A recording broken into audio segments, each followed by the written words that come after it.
Hello again and welcome back to the school here.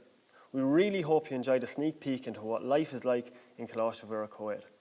I'm now joined by our Principal Dennis Quinn, Deputy Principal Claire Wallace, First Year Head John Brennan, SEN Coordinator Julie Delaney and Guidance Counsellor Patricia Hickey. Over the last few weeks we have received questions through our website, our Facebook page and from primary school students as they remotely interacted with Mr Quinn and would love to answer some of them now. If you have any other questions after tonight, we're more than happy to answer them either by emailing the school or asking us through our school website and social media channels. So, for the first question tonight, I might ask on Julie Delaney, our SEN Coordinator. And I suppose one of the first things is, how does the school support students who have learning difficulties?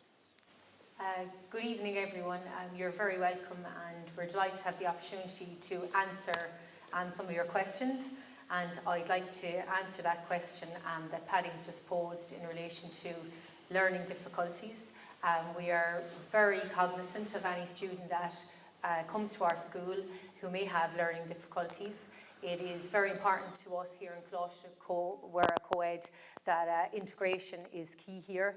And I would like to say first of all that I work with a lot of our students who may have difficulties. I have a great SEN team here in Coláiste who work very closely with me, and we work very closely also with our year heads. And Mr Brennan is our first year head, as I'm sure you know, and I would work very closely with Mr Brennan also.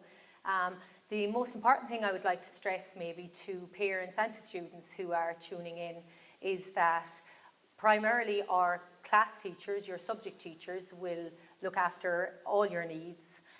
Planning is very important to us here. Universal planning in relation to students' abilities is to the forefront here, and we will support our students as best we can in a number of ways.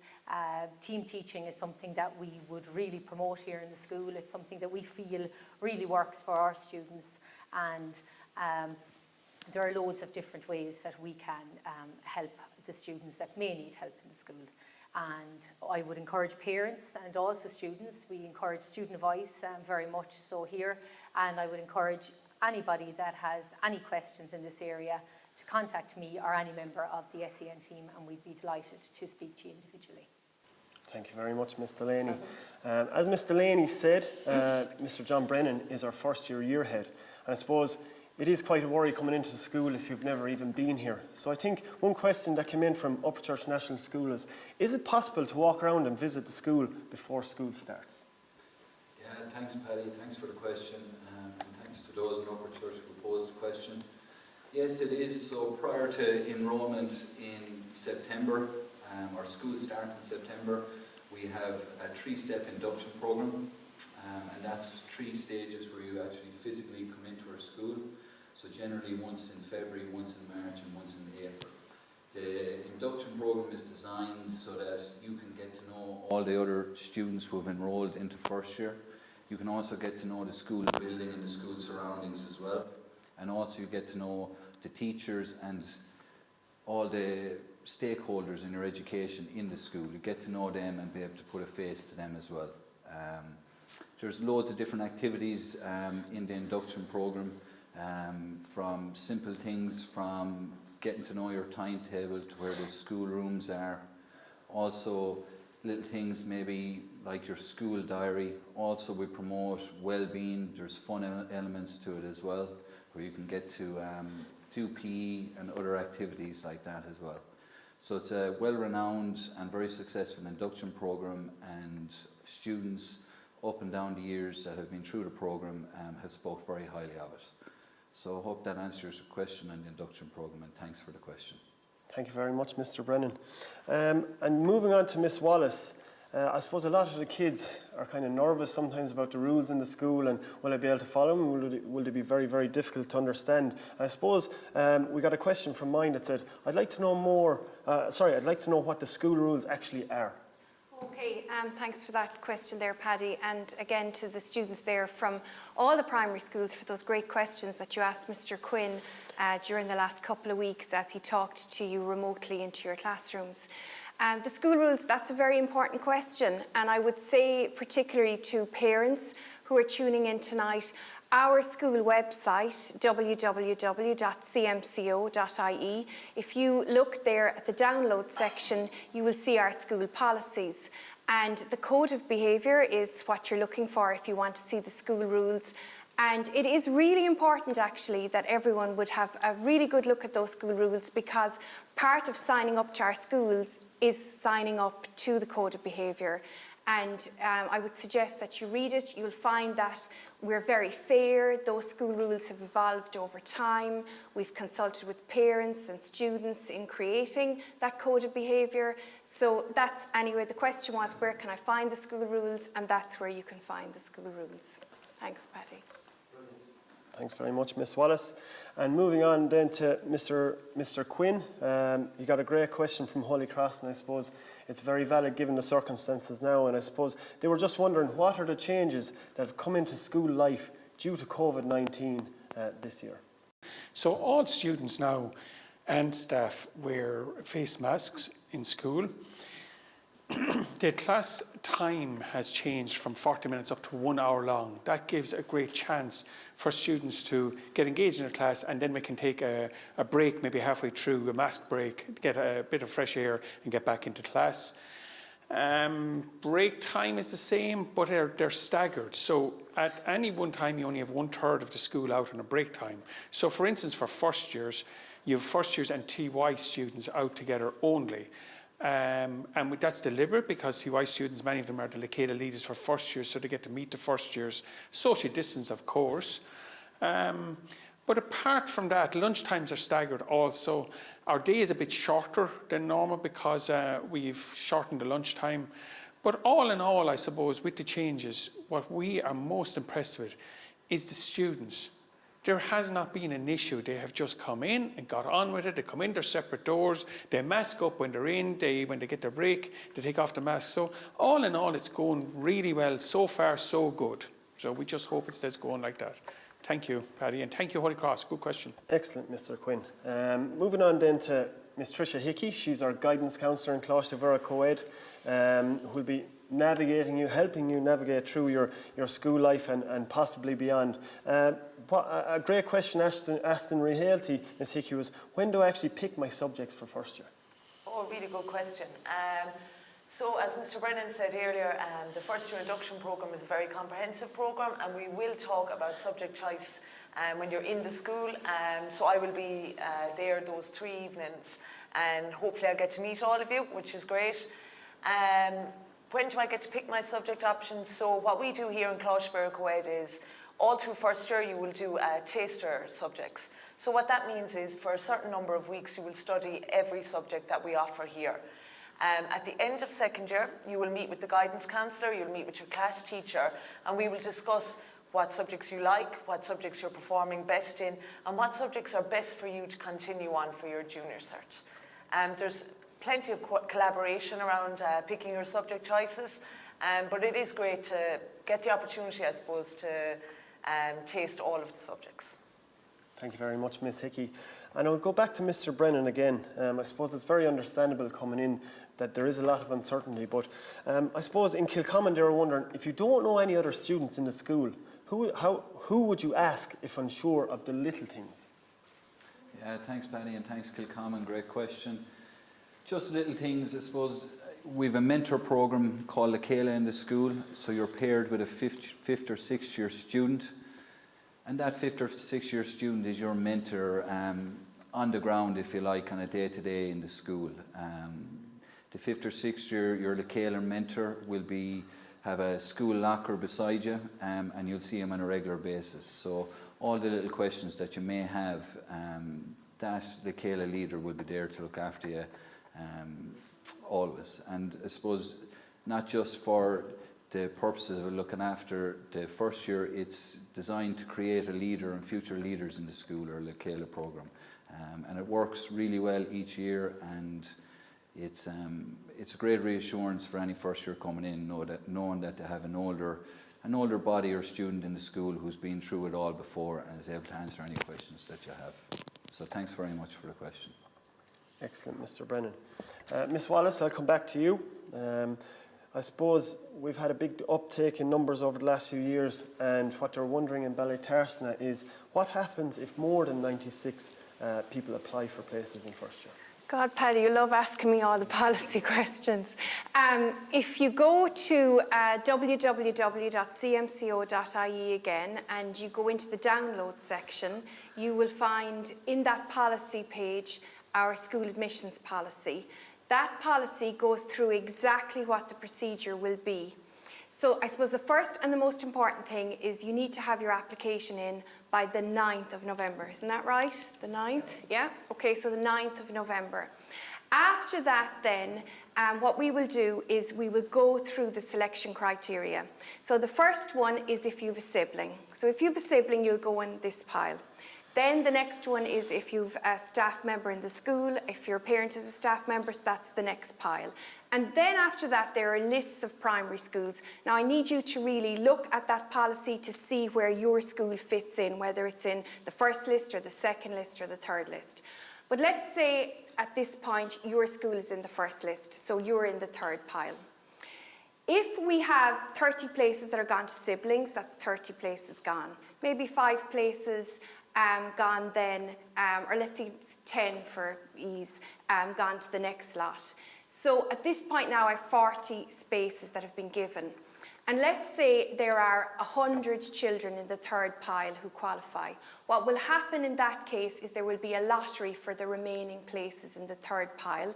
And anyone who isn't successful in the lottery will go on a waiting list, as will people in the other piles. Now I know that all sounds a little bit complicated, but I would urge you to have a good look at the policy, and that spells it out really clearly. So I hope that answers the question, Paddy. It does. Thank you very much, Miss Wallace. We'll go back to Miss Delaney again, our SEN coordinator, and we just got a question in. If I want to apply for a place for my child in the ASD programme, how do I do so? Thanks for that, Paddy. That is a question that I won't spend much time speaking on tonight, and it leads on from what Miss Wallace had spoken about in relation to the admissions. Again, I would urge parents to look at our admissions policy, as there is a lot of information on that in relation to our ASD programme. Just to speak very briefly on it, the ASD students that we have in our school are an integral part of our school. We focus very much on integration into the mainstream setting, and we're delighted to do that. And it's just maybe such an individual thing, Mr. Stapleton, if you don't mind, I would like maybe parents who are listening to contact me directly or any of the SEN team, or indeed Mr. Quinn or Miss Wallace, and we'd be delighted to chat with parents in relation to the ASD programme. And I just really don't want to go on too much about it, because I think it's more of an individual, personal thing, and I welcome to a chat with parents about that at another time. Thanks. Thank you very much, Stapleton. Ms. Delaney. I think that's very important to note, that we do deal with individual parents, and you can get in contact with us through reception, or we also have the email for the school as well. Now, Ms. Hickey, we'll come back to you. I suppose a big thing that some of the first years in or the 6th class in Pauldine were wondering is, what languages can I actually do? Very good. That's a very good question. Here in Closhborough Coed, in junior cycle, our European language is French. So it's French from first year to third year. Then in TY, we're really privileged to be in a position that we're able to offer Japanese and Chinese. So you get to taste some of the Oriental languages in TY. And now we offer Japanese as a senior cycle subject, which runs with French. So if you wanted to, you could study Japanese and French in senior cycle, which a lot of students are after opting for this year, and they're really enjoying it, and it's very interesting. Even I was in the class the other day, and the teacher there were symbols all over the board. It was very interesting even for me to see, but I think a lot of teachers are kind of having a little peek in the door to really see what it's like. But students are embracing it and really enjoying it, along with French, of course. The French teachers might be giving out to me if I didn't plug their subject as well. No problem. Thanks very much, Ms. Hickey. Mr. Brennan, we have another question in here from mine, and a very valid one. As everybody knows, we're a co-ed school, but they were wondering how many girls are in first year this year? Yeah, thanks, Mine. Great question. This year, As Mr. Stapleton said, we're very proud of being a co-ed school. This year there's been a steady increase over the recent years of girls enrolling in first year. This year we have 30 girls enrolled in first year. And from the inquiries and the application forms in to date, it looks like we're going to have an increase on that as well. So we've quite a number of girls in the school, and as I said, we're very proud of our co-ed status. So thanks very much for the question. Brilliant, thanks very much. Miss Wallace, we'll get away from the policies, but they were wondering, what are the facilities that we have inside the school? Okay, well that's a really great question, and I might actually send you off to the website again if you don't have our school brochure to hand, because there is a PDF, an online version of the school brochure there, and there is also a wide variety of information on facilities on the website. But I suppose very famous is our school canteen, which if you've watched the video earlier on, you will have heard from Trina. We are so privileged to have access to the dome. So in case you're not aware of that, we share the dome with the GAA, so we have that fabulous facility during the week, which includes a full strength and conditioning gym, as well as the indoor arenas for basketball, badminton, tennis and so on. We have the outdoor basketball courts. We have acres and acres of pitches for where we play rugby, soccer, and hurling and football, of course. And aside from all that, we also have art rooms, engineering rooms. Like, our facilities really are excellent. But again, I think the video earlier on tonight really showcased that. And again, there's lots of information on that in the school brochure. Thank you very much, Miss Wallace. And one last question, we'll leave it to our principal, Mr. Quinn. They want to know in Lockmore, if I enrol my child, given the COVID situation, is that it until September? No, absolutely not, because normally, on normal years, we would have, as Mr. Brennan talked about, the induction programme, and that begins in January with an information day for parents and students. Now, we've had to rethink how we do things in COVID times, and I suppose we will have to re-energise that area and do it depending on how COVID pans out for us in the next few weeks and months. But absolutely no, parents need a lot of information. We do have a pack that we can send out. We would prefer not to, we prefer to deal with it individually with the parents. But if not, we also have Google Classroom, which our 6th class students were enrolled on in January last year and were able to complete their induction programme. And that's something we could also enrol the parents on it, and we can get the information to them in many different ways. And don't worry, we will certainly do that between now and then, once we have them all enrolled. So thank you very much. If I could, when I have the microphone, you always say, Paddy, I need the last word. But I got a great question from 2 Mile Boris during the week, and it caught me. And it's not often I get caught, to be honest. And I actually wrote it down, but it was a very simple question, but it was good. What was the best thing that happened in Coláiste Coed since you arrived? So I was caught. I did give an answer. I'm going to give the same answer now, but I'm also going to maybe ask some of the other panellists here, because they mightn't be expecting it. So I suppose 2 years ago, we had an intergenerational choir. We have an intergenerational choir going. And 2 years ago, the residents from Potter Piers nursing home came in to sing with our students here in this actual arena or hall. And one of the residents, a Paddy Barry, who was 96, sang a duet with a Caleb Gooney, who was 16. There was only 80 years between them. And the song they sang together and had practiced was Sweet 16, which Paddy dedicated to his wife, who was 86, in the audience. And there wasn't a dry eye left in the place after it, and it was a really incredible evening. So that was one of the very special moments I've had. So I'm going to look around and see, is there anybody else here? And they're all running for cover. Claire, have you anything? Are you actually going to give me the last word? Gosh, I suppose there's been lots of really memorable moments. I'm here 8 years now, which I can hardly believe. I suppose one of the memories that really sticks out for me is the evening that Fionn Sheehan, who's a past pupil of the school and is currently the editor of the Irish Independent, he came to launch our school library, and he spoke at length about the debt of gratitude he had to the teachers here. And I suppose every time I hear him on the radio, that always makes me smile. And actually something else I tweeted about now that I think about it over the weekend, Danny Slattery is in 6th year here, and he was on the team that won the minor hurling team that bet Kerry there at the weekend. And Danny, I remember him on stage 3 years ago when he was in TY taking a lead role, and the dress rehearsal was on the same day as Clonolty were playing on the field for the county final, and I think Mr. Brennan, you were on the field that day too. And I just remember that. I remember the pride I had that a student was that committed. And it's great to see, indeed, that Danny and Owen Craddock is another student who's made the minor team there recently, and it's just fabulous to see that. So I suppose there are lots of proud moments, and there are ones that really stand out, but there are two that really stood out for me.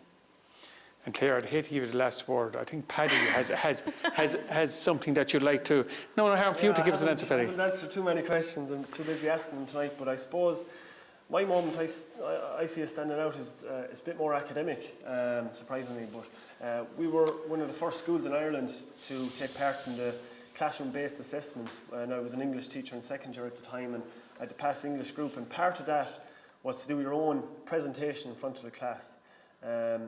And as you can imagine, 14-year-olds find it very, very difficult to stand up in front of their peers, a video camera and a teacher, and actually, give a display or give a talk for 3 to 4 minutes. And we started that year from some students basically not being able to tell you what homework they had, to standing up, going through their PowerPoint, and really learning how to express themselves in front of their peers. And for me, that was brilliant because we were one of the first to do it, and we were unsure of how it was going to go. But it worked out brilliantly, and they all got on fine. So that was one of my great moments.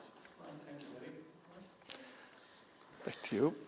We're happy with that. So, look, I suppose we're coming near the end of our virtual tour. We're absolutely delighted that you've joined us. But if you'd like to see a longer version of the virtual tour or view the subjects in more detail, go to any of our social media channels or our school website for a virtual tour you can take anytime.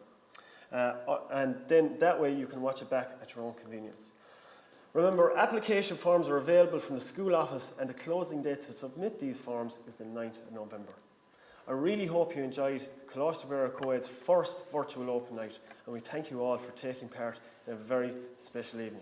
A special thanks for all the teachers and students that made it possible over the last number of weeks. And it's a big good night from Coláiste